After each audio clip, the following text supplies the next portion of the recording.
Halo, selamat siang semua teman-teman di YouTube. Apa kabar? Semoga baik-baik saja ya. Izinkan saya untuk memperkenalkan diri saya. Nama saya Patricia Ana Pantau, saya biasa dipanggil Sisi. Saya adalah disabilitas daksa pengguna kursi roda. Saya menjadi disabilitas sejak 17 tahun lalu, sejak saya berusia 21 tahun di tahun 2005. Baiklah, saya akan ceritakan perjalanan penyakit saya dari awal ya. Awalnya di tahun 2005 saya mengalami gejala sakit di bagian tengkuk, tidak bisa menoleh ke kiri ke kanan, susah buang air kecil, kedua kaki lemas, bahkan tidak bisa menggerakkan kedua kaki.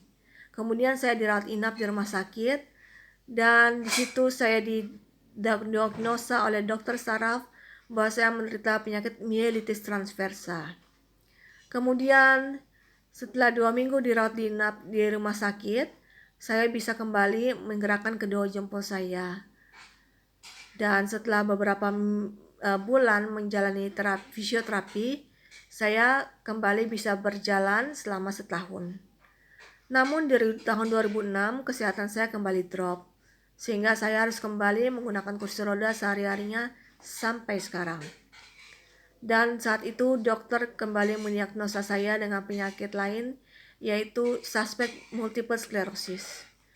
Lalu di tahun 2011 mata kiri saya mengalami kebutaan, dan setelah diinfus steroid selama 5 hari, puji Tuhan saya kembali bisa melihat sebesar 80%, sedangkan mata kanan saya normal.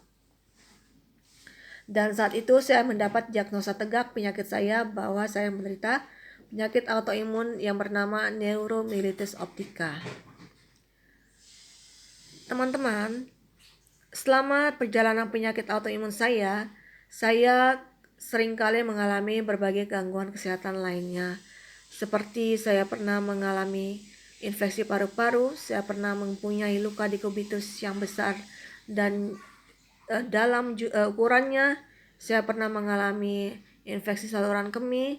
Saya juga bahkan pernah menjalani operasi pemasangan stent karena mengalami pembengkakan ginjal saya. Tapi puji Tuhan, Tuhan menyembuhkan saya dari berbagai gangguan kesehatan tersebut.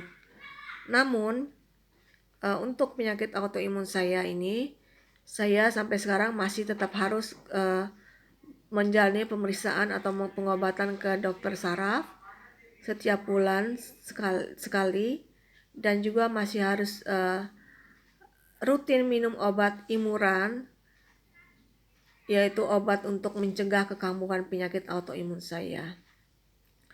Oh iya, saya juga mempunyai penyakit kejiwaan, teman-teman.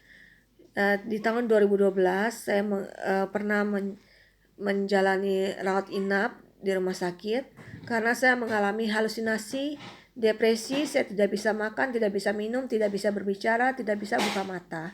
Dan saat itu dokter belum mendiagnosa saya apapun, sehingga pada tahun 2017 saya kembali kambuh, mengalami hal-hal yang sama seperti tahun 2012, namun lebih parah dari tahun 2012 itu karena saya memukul-mukul diri saya sendiri juga.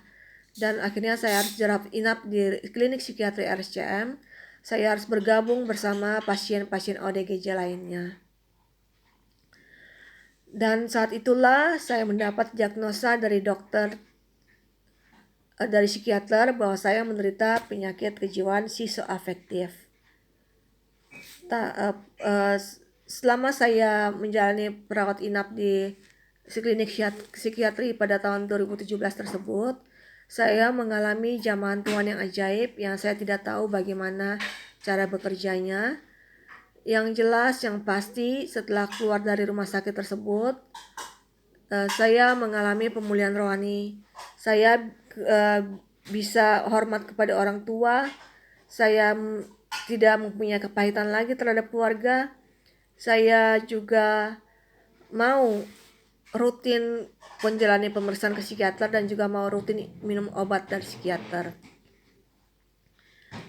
Teman-teman, selama kita masih hidup, kita tetap harus berharap pada Tuhan bahwa Tuhan akan menyembuhkan kita, karena Tuhan adalah Tuhan penyembuh. Dan kita juga tetap harus berdoa, berusaha, juga tetap harus bersuka-cita dalam menjalani kehidupan kita sehari-hari. Kalaupun di dunia ini kita tidak atau belum mendapatkan kesembuhan dari Tuhan, ketika pada akhirnya Tuhan memanggil kita ke rumahnya, itu artinya kita sudah mendapatkan kesembuhan total.